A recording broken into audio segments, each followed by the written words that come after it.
안녕하세요, 닥터 벤자민입니다. 자, 오늘은 여드름 관리 치료에 대해 알아보겠습니다.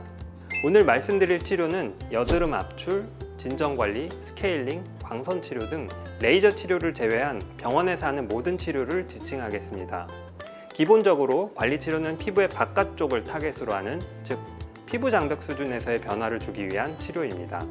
피부를 겉에서부터 보면 피부 장벽, 표피, 진피, 피하지방, 근육층 이런 순으로 되어 있는데, 피부 장벽이란 우리 피부를 보호하는 각질층을 의미합니다. 피부 안쪽까지 영향을 주기 위해서는 레이저 치료와 같은 방법을 선택해야 합니다. 첫 번째로 스케일링 치료에 대해 말씀드리겠습니다. 여드름 치료는 각질, 피지샘, 세균이 타겟이라고 말씀드렸죠. 스케일링의 목적은 과각질화, 즉 여드름의 근원이 되는 면포를 줄이고 약간의 박피수를 통해 막힌 곳을 열어준다라는 개념의 치료법입니다. 통상적으로는 잘 알려져 있는 화학약품을 이용하여 치료하고, 주로 낮은 농도의 글리콜산, 흡수용액이라고 부르는 특정 레시피로 만들어진 박피제를 많이 사용합니다. 아쿠아필이라고 알려진 기계를 이용해 여러 박피제가 낮은 농도로 물에 섞여 나오게 하여 치료하기도 합니다. 이런 박피수를 사용할 때 주의해야 할 점은 박피제가 피부 장벽을 손상시킬 수 있다는 점입니다.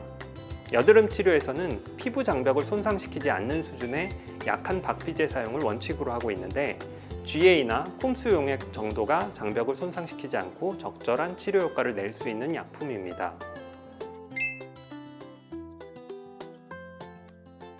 딥 클렌징 제품을 집에서 사용을 많이 하시는데요. 여기에는 박피제 성분이 어느 정도 들어가 있는 경우가 많습니다. 특히 피부가 민감한 홍조 환자들이 이 제품을 사용하게 되면 피부를 자극하여 홍조가 악화되는 경우도 상당히 많습니다. 굳이 집에서 딥 클렌징 제품을 열심히 사용하는 것은 저는 추천하지 않겠습니다. 자, 두 번째는 압출 치료입니다. 여드름은 면포가 모공을 막으면서 안에서 세균이 증식하고 염증으로 발전하는 질환이죠. 면포를 효과적으로 제거하면 여드름의 악화를 막을 수 있기 때문에 압출 치료를 시행합니다. 또한 환자분들이 여드름을 좀 짜달라고 요구하는 경우도 많습니다. 그러나 최근 피부과 선생님들 중에는 압출 치료를 안 하는 게 낫다는 분들도 많이 계십니다. 압출을 한 후 염증이 발생하는 경우도 많고, 과도한 압출이 피부를 자극시킬 수 있기 때문인데요. 실제로 아직 염증이 발생하지 않은 좁쌀 여드름을 압출할 때, 만약 여드름균이 이미 늘어나 있는 상태라면 압출 과정에서 피지샘을 압박하여 여드름균이 새어나와 염증이 발생할 수도 있습니다. 잘 소독된 기구를 이용하고 압출이 가능한 병변에 한해서 시행해야 하며, 무리해서 과도하게 압출을 시행하는 것은 피해야 합니다. 집에서 여드름 짜는 것은 절대 안 됩니다. 흔히 여드름을 안 짜면 점이 된다는 속설을 많은 분들이 믿고 있는데, 여드름을 안 짜면 점이 되는 게 아니라 여드름에서 염증이 심하게 생기면 염증 후 색소 침착에 의해 색소가 침착되는 현상이 발생합니다. 그리고 이것은 짜낸다고 절대로 예방할 수 없습니다.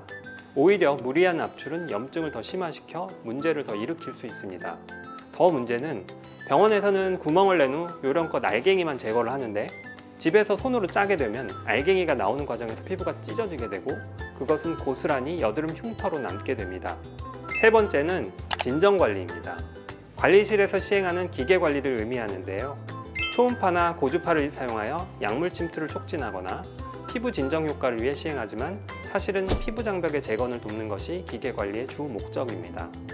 기계의 도자를 통해 전하를 걸어주면 피부에 있는 칼슘 이온이 자연스럽게 배치가 되는데요. 이렇게 배치가 되어 있는 것이 피부 장벽을 쌓는 데 매우 중요합니다. 칼슘 이온 배치를 도와주는 것이 별것 아닌 것 같지만 장벽 재건에 있어서 필수적인 조건 중 하나입니다.